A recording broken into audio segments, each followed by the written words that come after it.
당시 대한민국 국민들 전체가 발칵 뒤집혔던 것인데, 첫째, 그 사건의 잔인성에 사람들은 치를 떨어야 했습니다.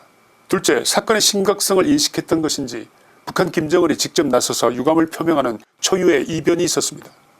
셋째, 이에 대한 화답이라도 하듯이 2020년 9월 27일 문재인의 청와대 국가안보실은 이 사건에 대해서 수상적인 지침을 내렸는데, 최초 발표 때는 북한군이 우리 국민에 대해 총격을 가하고 심각한 만행을 저질렀음을 확인했다고 했다가 청와대 지침 하달 이후에는 속이 추정되며 명확한 사실 확인을 위해 공동조사가 필요하다, 이렇게 입장을 바꿨습니다.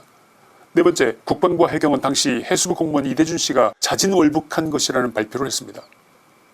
사건의 흐름을 되짚어보면 자연스럽지 않은 점들이 눈에 띕니다.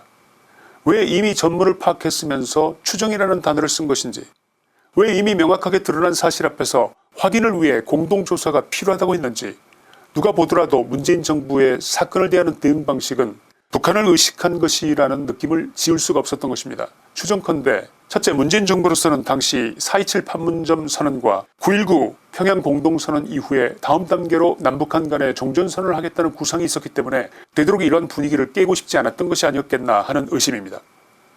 둘째, 당시 해양경찰청과 국방부는 공무원 이 씨가 개인의 도박비 때문에 월북을 시도하던 중 사고가 난 것이라고 발표함으로써 당시 북한을 향하던 우리 국민들의 분노의 화살을 일거에 공무원 이 씨 개인에게 돌려놓는 작업을 한 것이 아닐까라는 의심입니다.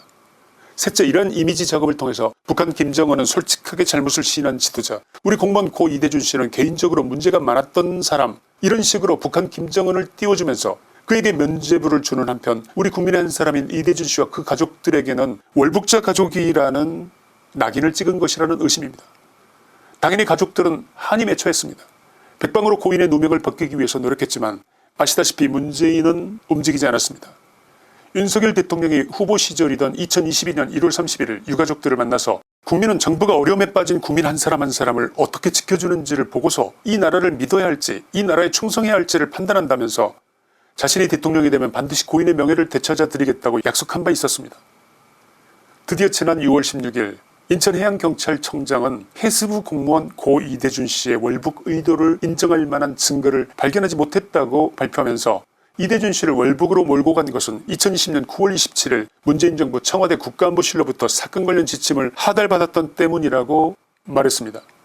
게다가 최근 충격적인 증언도 나왔습니다. 국민의힘 하태경 의원이 CBS 김현정의 뉴스쇼에 나와서 공개한 바에 따르면 정권이 바뀌기 직전에 해경 한 사람이 자기 의원실에 와서 양심선언을 했다는 것입니다. 그 내용은 이런 것이었습니다. 고 이대준 씨에 관한 것은 수사하기도 전에 결론이 나 있었다. 월북이라는 사실을 정해놓고서 나머지 수사는 이것을 뒷받침하기 위한 짜맞추기 시기였다는 증언이었습니다. 서해 공무원 피격 사건을 두고 최근 민주당과 국민의힘당 간의 연일 공방이 오가고 있는데, 우리가 주목해야 할 부분은 이 사건을 대하는 정복 민주당 운동권 세력의 태도입니다. 오랜 시간 관찰을 한 바에 따르면 그들에게는 대단히 분명하고도 일관된 흐름이 있다는 것을 발견하게 됩니다. 첫째, 목적을 위해서라면 못할 거짓말이 없다는 점. 둘째, 목적을 위해서라면 그 어떤 증거도 만들어내고 그 어떤 조작이라도 하는 데 있어서 일말의 죄의식도 느끼지 않는다는 점. 셋째, 사람들의 아픔이나 슬픔에 공감하지 못하는 정신병리학적 문제가 공통적으로 발견된 점. 크게는 이 세 가지입니다. 최근 인천해양경찰청장이 월북 혐의점을 발견할 수 없었다는 입장을 발표하자 이 사건이 다시 쟁점화되면서 감사원은 해경 및 국방부에 대한 감사에 착수하겠다고 발표했습니다. 더불어민주당 의원들은 이거야말로 정치보복의 신호탄이라면서 난리가 났습니다. 이번 사건에 대한 민주당 의원들의 얘기를 들어보면 앞서 말씀드린 세 번째 사항, 그들이 사람들의 아픔이나 슬픔에 대해서 공감하지 못하는 정신병리학적 문제가 드러났음을 확인할 수가 있었습니다. 첫째, 민주당 30의원은 윤석열 정부가 이 사건을 정쟁에 이용해 득을 보려는 것이라면서 아무것도 아닌 일에 이게 무슨 짓이냐, 이렇게 말했습니다. 아무것도 아닌 일이라는 그 표현은 그들이 얼마나 사람들의 아픔에 공감하는 능력이 제로인지를 여실히 보여준 것이라는 생각입니다. 둘째, 민주당 우상호 비상대책위원장은 그분의 월북 의사가 있었는지 아닌지가 뭐가 그리 중요한가, 이렇게 말했습니다. 이 말 역시 30의원의 발언과 비슷한 맥락이 아니고 무엇이겠습니까? 고 이대준 씨의 아들은 최근 우상호 비상대책위원장에게 손편지를 보내서 이렇게 반문했습니다. 그게 안 중요하면 왜 월북이라고 해서 이 사건을 무마하려고 했느냐, 이렇게 말입니다. 이 두 사람 서른과 우상호의 발언 속에서 혹시 느낀 점이 있으셨다면 그것이 무엇인지 말씀해 주시겠습니까? 이 사람들의 상황에 대한 인식, 상황을 대하는 태도, 상황에 대해서 느끼는 마음가짐에서 그들의 인간 됨됨이가 혹시 어떻게 보이시냐는 그 말씀을 묻고자 하는 것입니다. 서른 의원의 말을 조금 더 인용해 보겠습니다. 북한의 김정은 위원장은 아주 이례적으로 제 기억으로는 단 한 번도 한 적이 없는 사과 성명을 냈다. 아무것도 아닌 일로 이게 무슨 짓이냐. 이게 서른 의원의 발언 그대로입니다. 북한이 그것도 김정은이 직접 사과 성명까지 냈다는 것이 이 얼마나 감격스러운 일이냐. 북한이 그 정도 성의를 보였으면 됐지. 뭘 우리 국민 한 사람 사망한 아무 일도 아닌 일 같고 뭘 그리 난리법석이냐.